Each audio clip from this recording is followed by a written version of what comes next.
अस्सलाम वालेकुम किसान भाइयों, मैं हूं बिन्यामिन शौकत और आप किसान न्यूज देख रहे हैं। आज का प्रोग्राम इंटरक्रॉपिंग यानी मखलूत फसलों की काश्त के बारे में है।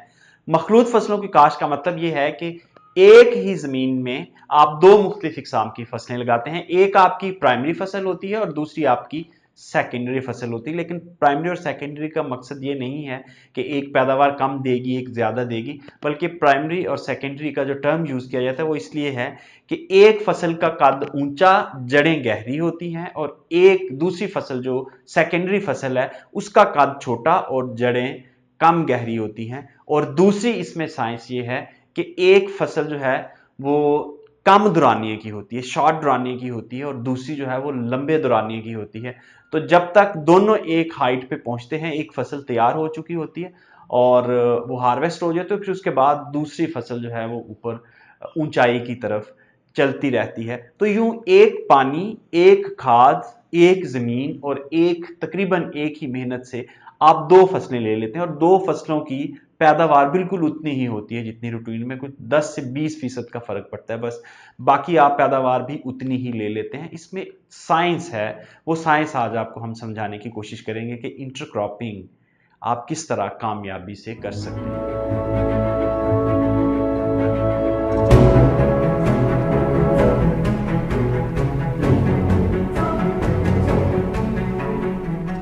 जी किसान भाइयों, तो विंटर सीजन यानी मौसम सरमा की जो इस वक्त काश्त जारी है, उसमें जो सितंबर काश्ता कमाद है वो इस वक्त एक बड़ी फसल है जिसको अक्सर किसान जो शुगर वाले एरियाज हैं उनमें लगा रहे हैं। तो शुगर केन जो है वो अगर आप डे फर्स्ट से उसको काउंट करें तो ये तकरीबन 10 से 11 माह की फसल है। तो इसका मतलब ये है कि 10 से 11 माह की फसल को सिर्फ एक ही फसल के लिए ज़मीन को हम बाउंड करके रखते हैं तो ये ज़्यादती है। तो एक तो ये है कि कमाद लंबे दुरानिए की फसल है, दूसरा ये है कि इसमें स्पेसिस मौजूद होती हैं। देखिए, अब आपको जो स्क्रीन पे हम दिखा रहे हैं इस तरह काश्त किया गया है।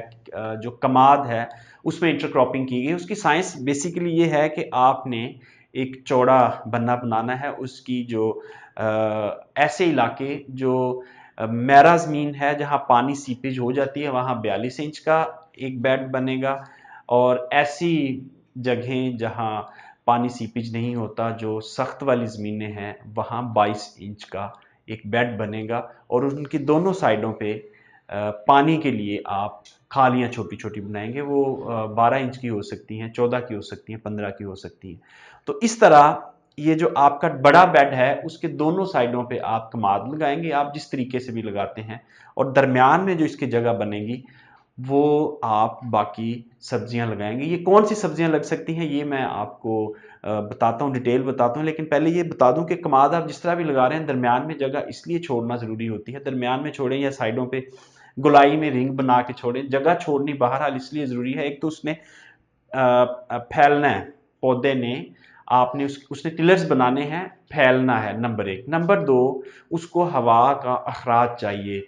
कमाद चूंकि लंबी फसल होती है तो इसमें अगर हवा का अखराज ना हो तो बहुत सी बीमारियां जो हैं उस पर अटैक करती हैं, और उसके अलावा बीमारियों के अलावा जो मसला दरपेश होता है वो फिर अगर हवा का अखराज प्रॉपर ना हो तो आपका कमाद गिर जाता है। तो इसलिए ये जगह आपने छोड़नी ही छोड़नी है और ये फजूल जानी है। गोल रिंग पिट बनाएंगे तो उसमें ऑकवर्ड सी जगह छूटेगी और उसको आप यूज नहीं कर सकेंगे। और अगर आप बेड के ऊपर लाइनों में काश्त कर लेते हैं तो दरमियान में जो आपके पास जगह बचेगी उसको आप इंटरक्रॉपिंग के लिए इस्तेमाल कर सकते हैं। ये तो बेसिक साइंस है। अच्छा, उसके बाद आ जाए जी, जो सितंबर काश्त कमाद है उसमें आप काश्त क्या कर सकते हैं। तो उसमें दो बड़ी अहम चीजें हैं जो बड़ी कामयाबी से पाकिस्तान भर में किसान कर रहे हैं। मैं आपको ये वीडियो भी दिखा रहा हूँ, हमने कुछ फार्म्स की ली थी कि कमाद के अंदर लहसुन इंटरक्रॉप किया हुआ है, और उसके अलावा प्याज इंटरक्रॉप किया हुआ है, और उसके अलावा जो विंटर की सब्जियां हैं वो इंटरक्रॉप की हुई हैं। तो अगर इसमें आप एक चीज़ का ख्याल रखें कि कुछ हमारी लिग्यूमे क्रॉप्स होती हैं जो हवा से नाइट्रोजन लेके ज़मीन में फिक्स करती हैं, जिसमें हमारे चारा जात हैं, बरसीम है, लूसन है, फिर उसके अलावा हमारी फलियां हैं, किसी भी किस्म की फलियां, मटर है।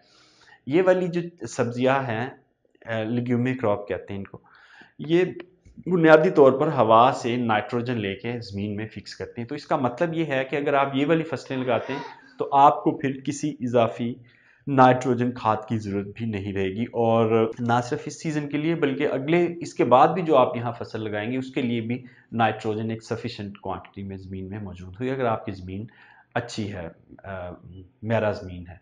वरना जो ज़्यादातर रेतले इलाके होते हैं उनमें आहिस्ता आहिस्ता वो नाइट्रोजन जो है वो ज़मीन में फिर फिक्स हो जाती है, अवेलेबल हालत में नहीं रहती।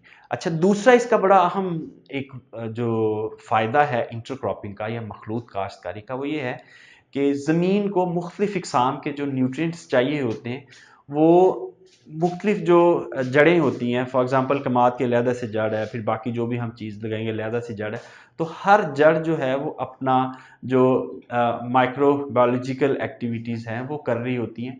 तो उससे हमारी ज़मीनी हयातियात जो है, जिसने ज़मीन से जो माइक्रोब्स हैं उन्होंने खुराक को, जो स्टॉक फार्म में खुराक है उसको अवेलेबल हालत में करना होता है, या इवन जो हम इजाफी खादें भी देते हैं उनको भी अवेलेबल हालत में करना होता है। तो वो उनकी जो पॉपुलेशन है वो इंक्रीज होती है क्योंकि उनकी खुराक है इसमें मुख्तलिफ इकसाम की जड़ों में। तो आप जब इंटरक्रॉपिंग करते हैं तो वो आपकी ज़मीन की जरखेज़ी को भी कुदरती तौर पर बहाल करती है। और इंटरक्रॉपिंग जो है ये बड़ा पुराना कॉन्सेप्ट है। मैं बताऊं कि अफ्रीका में 80% से ज़्यादा इंटरक्रॉपिंग करते हैं लोग। चाइना में उनका टोटल जो रकबा है उसके 25 से 30% रकबे पे इंटरक्रॉपिंग होती है, और इंडिया में 15% रकबे पे इंटरक्रॉपिंग होती है। लेकिन पाकिस्तान में बदकिस्मती से अभी ये बहुत कम रकबे पे है, यानी मैं आपको कुछ शायद ही कुछ लेस देन 1 मिलियन एकड़ पे ये हो। तो बस चंद एक किसान जो हैं जिनको इसकी अफादियत का पता है वो इंटरक्रॉपिंग करते हैं, बाकी लोग नहीं करते। इसका ना करने का एक ये भी है कि लोगों के पास अब लोग मेहनत करना ही नहीं चाहते, किसान कम मेहनत करते हैं। तो इंटरक्रॉपिंग में चूंकि जो दोनों फसलें ही लगनी है और वो मैनुअल तरीके से लगनी है, या इवन आप जो मशीन है सीड वाली मशीन उससे भी लगा सकते हैं, इशू नहीं है। लेकिन बहरहाल मेहनत या किसान को मालूम नहीं है या किसान मेहनत नहीं करना चाहता। तो किसान भाइयों, इंटरक्रॉपिंग इस वक्त कमाद में अगर आप करेंगे तो हुकूमत इसमें आपको फैसिलिटेट भी कर रही है। हुकूमत ने इसके ऊपर सब्सिडी का भी ऐलान किया हुआ है, वो आपको मुख्तलिफ डिटेल्स हमने पहले भी प्रोग्राम किए हुए हैं कि कमाद के साथ अगर आप इंटरक्रॉपिंग करते हैं तो हुकूमत आपको क्या क्या फैसिलिटीज़ दे रही है। वो प्रोग्राम लिंक में मैंने दे दिया है, वो आप देख सकते हैं। तो कमाद में इंटरक्रॉपिंग करें क्योंकि कमाद ने तकरीबन 1 साल में तैयार होना है, जबकि आप जो बाकी फसल लगाएंगे वो 80 से 100 दिन की फसल होगी या 120 दिन की फसल होगी। तो जब तक कमाद उसके बराबर आएगा वो फसल पक चुकी होगी, तो फिर दोनों फसलें आपकी एक ही खर्चे में, एक ही ज़मीन में तैयार हो जाएंगी। इसके साथ ही इजाज़त दीजिए, खुदा हाफिज़।